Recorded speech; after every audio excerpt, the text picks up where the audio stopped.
Dr. Seibach, when you talked about TMJ disorders, basically meaning the joints here are misaligned and the whole mouth is misaligned, and then that may come because a person had maybe a car accident, got a whiplash or whatever, maybe all kinds of reasons, missing teeth as you mentioned, or just teeth grown badly from the beginning as a childhood, whatever. All kinds of reasons why that could happen. And when you adjust this DMJ, that could be with a mouth guard, which makes things right. There's all kinds of ways to do that. But you have told me that quite often the muscle tension up in the head, down into the back body, back pain and neck, shoulder pain, quite often also requires a chiropractor. And you even said that then chiropractors sometimes make the diagnosis that even a podiatrist needs to come into the game, and in order to cure the guy's headache. Yes, you may cure the TMJ yourself, but things are already so out wacko that if the guy doesn't get a chiropractic adjustment and or even a foot adjustment, be it orthotics or whatever it might be, that it all might go out wacko again. Tell us about that. I mean, this looks like an awful lot of influence from just that little tiny thing here. Do you understand? Yes, surprisingly, everything, those fields, chiropractic, podiatry, dentistry, physical, everything is linked together. And the TMJ, believe it or not, there have been cases where I tried to treat it as a dentist with appliances, and yes, we made the patient more comfortable, but the symptoms still persisted.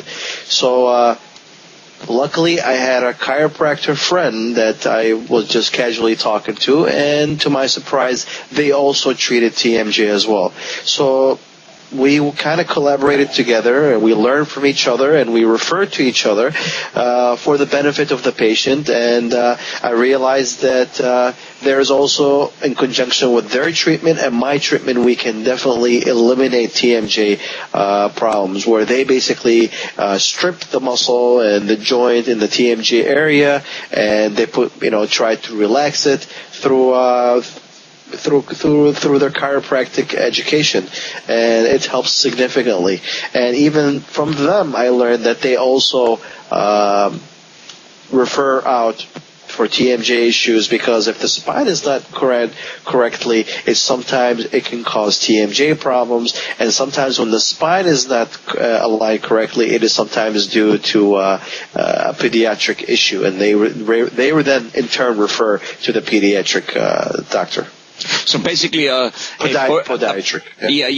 A person could possibly be having headache because his jaw is out of alignment, and so he burns the candle on one end, and his feet may also not be out of alignment, or maybe because the jaw is out of alignment, the feet get out of alignment, or vice versa. It wouldn't really matter which way it comes about it, but for all purpose, he burns the candle at both ends.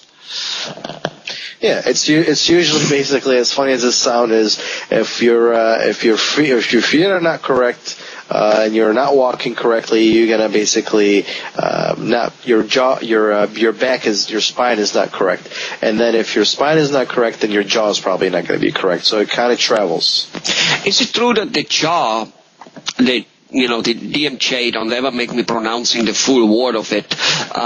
You're free to do so, but don't make me doing it. Is it true that particular hinge, that particular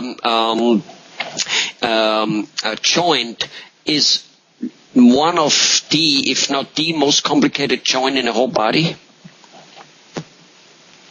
Absolutely. I mean, I'm going to be biased against this because I'm a dentist, so I'm going to always believe that the oral cavity is a magnificent instrument, and it's called temporomandibular joint, and it is the basis of our survival. I mean, we chew with our, with our jaw.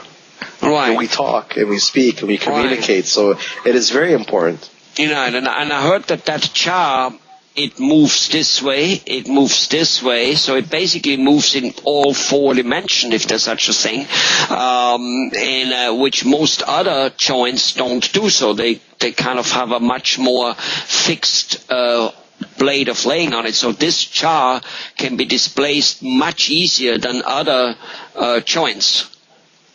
Absolutely, because there's more muscle attached to it and more ligaments, and we're able to kind of, manipulate it in much more than other joints. Okay. All right. Well, wonderful. So basically, the body works together. There's this, everything works together, and dentists like you recognize the need for involving other professions, because in the end, what the guy wants, he probably doesn't even care about his jaw being aligned. I don't think he feels it necessarily that way, but he wants to get rid of headaches, shoulder pain, back pain, and stuff like that. And then whatever it takes to achieve that, one might have cost the other one. Something out of alignment in the back might have pushed the muscles out in the jaw. Some jaw might have pushed it out down the way. But either way, sometimes you know that all three are needed. And if one treatment doesn't do it, or if it was there for a long time and you know that the muscles are going to be tense still, then you know to bring in other people.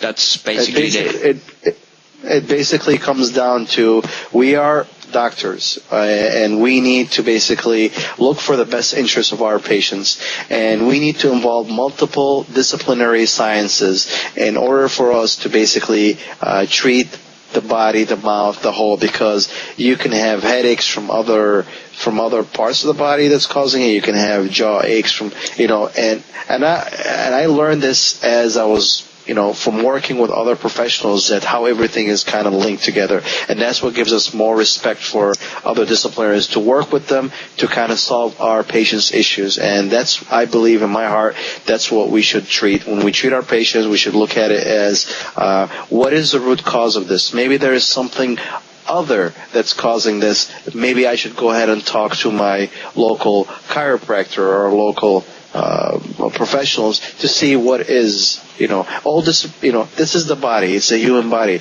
The jaw, the mouth, everything is linked together. It should all, and therefore you should work with multiple disciplines. This is a multidisciplinary body, therefore you should treat it that likewise. Right. Well, like in another video where you mentioned that surgeons, be it for appendix, be it for a hip operation, or be it for a whatever surgery has to be scheduled, except emergency type of surgery because you had a car accident. But those type of normal planned surgeries, surgeons more and more over the last year or two or three start demanding a clean bill of health from the dentist, because they know that a gum disease is endangering their other surgery because the body is weak. And so it starts looking like even the medical field obviously starts realizing, because they haven't done that all the time, that the body is affecting their surgery. So all of you guys start realizing,